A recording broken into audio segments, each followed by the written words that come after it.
ये कहानी है दिल्ली पुलिस की लेडी कांस्टेबल मोना यादव और दिल्ली पुलिस के ही हेड कांस्टेबल सुरेंद्र राणा की। बुलंदशहर की मोना यादव ने 2014 में दिल्ली पुलिस ज्वाइन किया था बतौर कांस्टेबल। इससे 2 साल पहले 2012 में सुरेंद्र सिंह राणा ने दिल्ली पुलिस ज्वाइन किया था। सुरेंद्र पीसीआर वैन का ड्राइवर हुआ करता था। बाद में सुरेंद्र और मोना की तैनाती पुलिस कंट्रोल रूम में हो गई और यहीं दोनों की पहली मुलाकात हुई। धीरे धीरे मुलाकात दोस्ती में बदल गई। मोना पढ़ने लिखने में बेहद तेज थी। उसका सपना आईपीएस अफसर बनने का था। ड्यूटी के बाद वो लगातार यूपीएससी की तैयारी भी किया करती थी। इसी तैयारी के दौरान उसने यूपी पुलिस की भी परीक्षा दी। परीक्षा में पास कर वो सीधे सब इंस्पेक्टर बन गई। सब इंस्पेक्टर बनते ही मोना ने दिल्ली पुलिस से इस्तीफा दे दिया, लेकिन उसने यूपी पुलिस ज्वाइन करने की बजाय यूपीएससी की तैयारी करने का फैसला किया। इसी तैयारी के लिए अब मुखर्जी नगर में एक पीजी में रहने लगी। तैयारी की वजह से अब सुरेंद्र और मोना में कम मुलाकात हुआ करती थी। मोना अपना सारा ध्यान पढ़ाई में लगा रही थी। उधर मोना के सब इंस्पेक्टर बनने और फिर उसकी यूपीएससी की तैयारी के चलते अब सुरेंद्र परेशान रहने लगा था। मोना की तैयारी को देखते हुए उसे लगने लगा था कि वो पक्का आईपीएस अफसर बनेगी। इसीलिए अब मोना पर शादी के लिए दबाव डालने लगा। हालांकि वो खुद पहले से शादीशुदा था। मोना लगातार शादी से इनकार कर रही थी। उसका पूरा लक्ष्य यूपीएससी के इम्तिहान पर था। 8 सितंबर 2021 को सुरेंद्र और मोना में शादी की बात को लेकर एक बार फिर झगड़ा हुआ। तब दोनों सुरेंद्र की कार में थे। झगड़े के दौरान सुरेंद्र अपनी कार बुराड़ी की तरफ ले गया। वो खुद अलीपुर रहता था।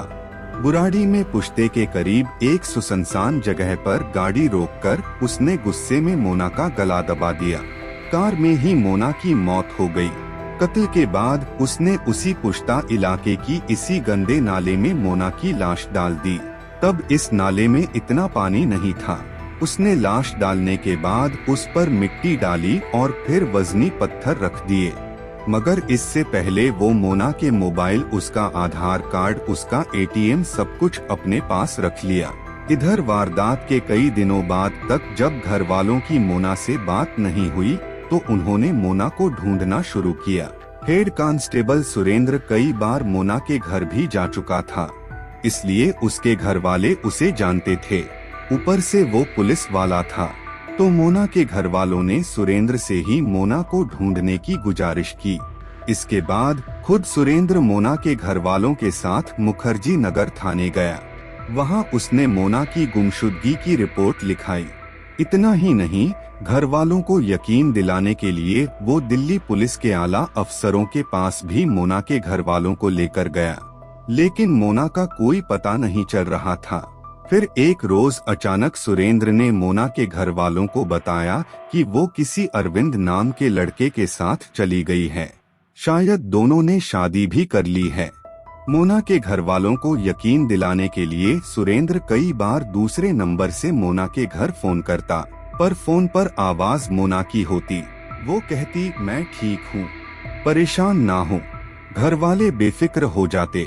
पर असल में होता ये कि सुरेंद्र के पास मोबाइल में मोना के कई ऑडियो मौजूद थे। इन्हीं ऑडियो को वो एडिट कर रिकॉर्डेड बातचीत मोना के घर वालों को सुना देता। तब मोना के घर वालों को तसल्ली हो जाती और वो यही सोचते कि वो जहाँ भी है ठीक है। पर 2-4 ऑडियो मैसेज ही सुरेंद्र कितनी बार घर वालों को सुनाता। लिहाजा मोना को जिंदा रखने के लिए उसने दूसरा तरीका अपनाया। सुरेंद्र ने अब अपने साले रविंद को भी इस साजिश में शामिल कर लिया। मोना के अरविंद के साथ भागकर शादी करने की बात सुरेंद्र पहले ही मोना के घर वालों को बता चुका था। अब उसने अपने साले को अरविंद बनाकर मोना के घर वालों से फोन पर बात करवानी शुरू कर दी।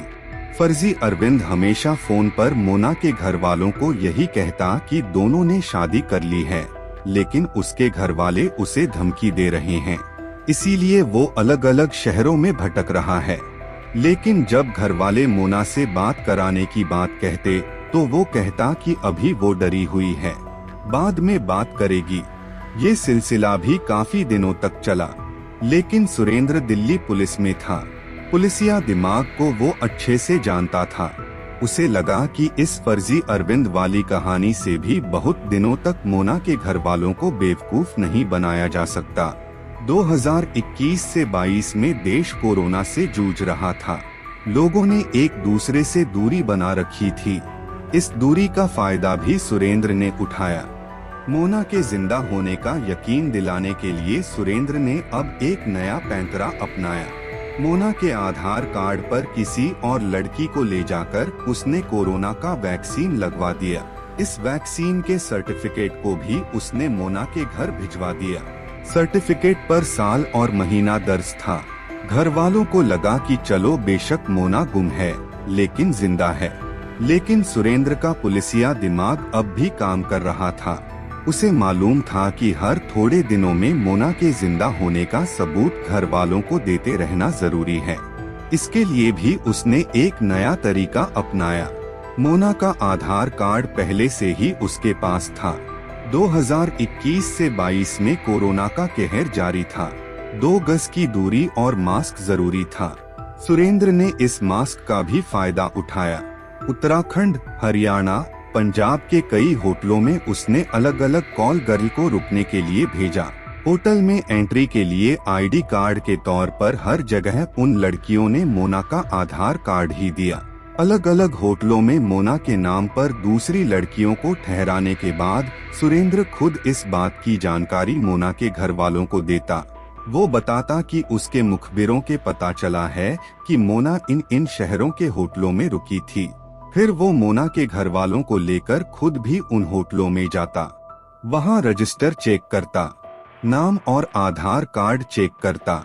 घर वाले भी देखते कि आधार कार्ड तो मोना का ही है, पर इस अफसोस के साथ लौट आते कि यहाँ पहुँचने में जरा सी देरी हो गई, वरना मोना मिल जाती। लेकिन ऐसा करके सुरेंद्र अब भी लगातार मोना को जिंदा रखा हुए था। मोना के गायब हुए 2 साल से ज्यादा का वक्त गुजर चुका था। अब 2023 आ चुका था। आधा साल बीत चुका था और मोना को गायब हुए पूरे 2 साल। मोना के घर वालों, खासकर उसकी बहन को अब शक होने लगा।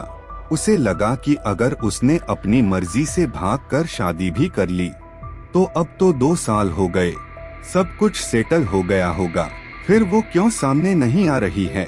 बहन को लगा कि कुछ ना कुछ गड़बड़ है और इसी के बाद मोना के घर वालों ने दिल्ली के पुलिस कमिश्नर से मिलने का फैसला किया। पुलिस कमिश्नर ने पूरी कहानी सुनने के बाद क्राइम ब्रांच को मोना को तलाशने की जिम्मेदारी सौंपी। 2 महीने पहले क्राइम ब्रांच ने अपनी जांच शुरू की। क्राइम ब्रांच ने सबसे पहले मोना के घर वालों से ही पूछताछ की।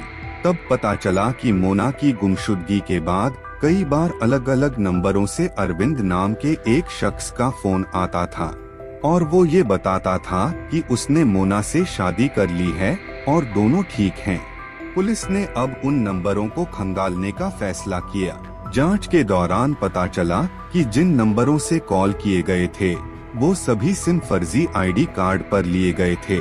ऐसी ही एक फर्जी आईडी वाले सिम कार्ड के फॉर्म पर एक तस्वीर चिपकी थी। इस फॉर्म पर नाम तो किसी और का था, लेकिन फोटो राजपाल नाम के एक शख्स की चिपकी थी। पुलिस ने जब फॉर्म पे चिपकी इस तस्वीर को मोना के घर वालों को दिखाया तो उन्होंने उसकी पहचान राजपाल के तौर पर की। मोना के घर वालों ने बताया कि राजपाल 1-2 बार हवलदार सुरेंद्र राणा के साले रविन के साथ उनके घर आया था और वो रविन का दोस्त है। ये पता चलते ही पुलिस ने सबसे पहले राजपाल को दबोचा, फिर राजपाल के बाद सुरेंद्र के साले रविन को। अब इन दोनों से जब पूछताछ हुई तो थोड़ी ही देर में दोनों टूट गए। दोनों ने कहा कि उनकी कोई गलती नहीं है, उन्होंने कोई कत्ल नहीं किया है, ये सब कुछ सुरेंद्र ने किया है। पहली बार इन दोनों ने ही बताया कि जिस मोना को 2 साल से खुद सुरेंद्र और दिल्ली पुलिस ढूंढ रही है वो तो 2 साल पहले ही मर चुकी है। उसका कत्ल किसी और ने नहीं बल्कि खुद सुरेंद्र ने किया है। इन दोनों के खुलासे के बाद अब दिल्ली पुलिस अपने ही महकमे के हेड कांस्टेबल यानी हवलदार सुरेंद्र सिंह राणा को गिरफ्तार करती है। सुरेंद्र का साला और साले का दोस्त राजपाल पहले ही कहानी उगल चुके थे। अब सुरेंद्र की बारी थी। सुरेंद्र सबसे पहले दिल्ली पुलिस को अपने साथ बुराड़ी के पुश्ता इलाके में मौजूद इस नाले के करीब ले जाता है। पुलिस वाले अपने साथ कुछ सफाई कर्मचारी भी लेकर आए थे। अब नाले में तलाश शुरू होती है। थोड़ी ही देर की मशक्कत के बाद अचानक नाले की गहराई से एक वजनी पत्थर के नीचे दबा एक कंकाल बाहर निकलता है। कंकाल ठीक उसी जगह से बाहर निकलता है जिस जगह पर सुरेंद्र ने इशारा किया था। कंकाल को अस्पताल भेज दिया जाता है। इसके बाद मोना के घर वालों से डीएनए सैंपल लिए जाते हैं।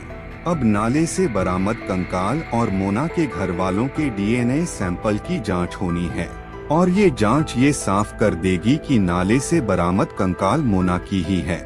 8 सितंबर 2021 को सुरेंद्र ने मोना का कत्ल किया था और इत्तेफाक देखिए कि ठीक 2 साल बाद 30 सितंबर 2023 को दिल्ली पुलिस ने मोना के कत्ल की पहेली को सुलझा लिया।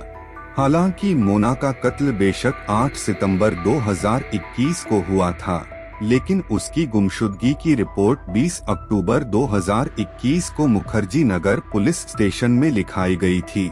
अगर मुखर्जी नगर पुलिस उसी वक्त इस मामले को गंभीरता से लेती तो मुर्दा मोना अगले 2 साल तक जिंदा न रहती। इस पूरे मामले पर आप क्या कहना चाहते हैं, कमेंट में जरूर बताएं।